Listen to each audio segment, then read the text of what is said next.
Seat নিয়ে এবারে ক্ষমতায় আসতে চলেছে বা এসে গেছে বলতে পারেন। এটার জন্য সাধারণ মানুষকে ধন্যবাদ, বিশেষ করে রানীগঞ্জবাসী, যেহেতু আমি রানীগঞ্জের ক্যান্ডিডেট, রানীগঞ্জবাসীকে আমার ধন্যবাদ।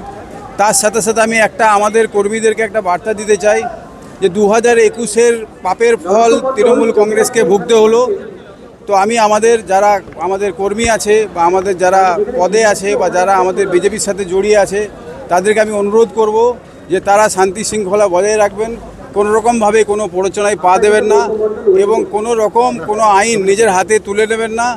যাদেরকে আপনার মনে হবে যে যারা আপনাদের বিপক্ষে ছিল বা পক্ষে ছিল না বা আপনাদের বিরুদ্ধাচরণ করেছে বা আপনাদের সঙ্গ দেয়নি, দরকার হলে তাদেরকে আপনারা একটা করে রসগোল্লা খাইয়ে আসতে পারেন, কিন্তু কোনো রকমভাবেই একদম এটার স্ট্রিক্ট নির্দেশ আমার রানীগঞ্জবাসীর জন্য বলছি, কোনো রকমভাবেই কোনো ঝামেলায় কোনো প্ররোচনায় আপনারা কিন্তু পা দেবেন না।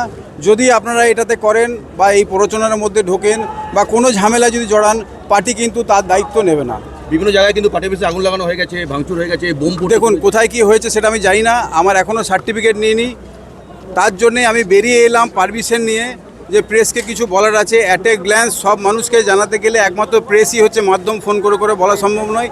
আমার বিধানসভায় কি হয়েছে এখনও পর্যন্ত আমার কাছে কোনো রিপোর্ট নেই, কারণ হচ্ছে আমার কাছে ফোনই নেই। তো তার জন্যে আমার বিধানসভাবাসীর কাছে আমার অনুরোধ যে আপনারা কোনো রকমভাবে কোনো প্ররোচনায় পা দেবেন না। 2021-এ তৃণমূল কংগ্রেস যে ভুলটা করেছে সেই ভুলটা আমরা রিপিট করব না।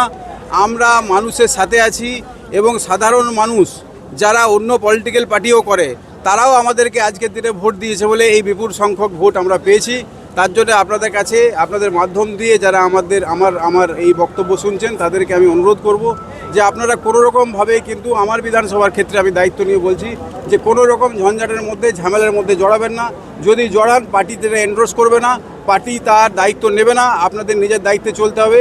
এবং আমি আপনাদেরকে বলছি, যদি আমার কানে আসে আমাদের বিজেপির কর্মী বা বিজেপির লোকজন কোনো ঝামেলায় জড়িয়েছে এবং সেই ঝামেলাটা যদি তার দ্বারা কোনো সৃষ্টি করা ঝামেলা হয়, তাহলে আমি তার এগেস্টে উপযুক্ত ব্যবস্থা গ্রহণ করব। কত ভোটের রেসপন্স জয়ী হলো? এখনও পর্যন্ত 18,000, এখনও চলছে কাউন্টিং। 18,000-এর বেশি হওয়ারই কথা হিসাব মতো।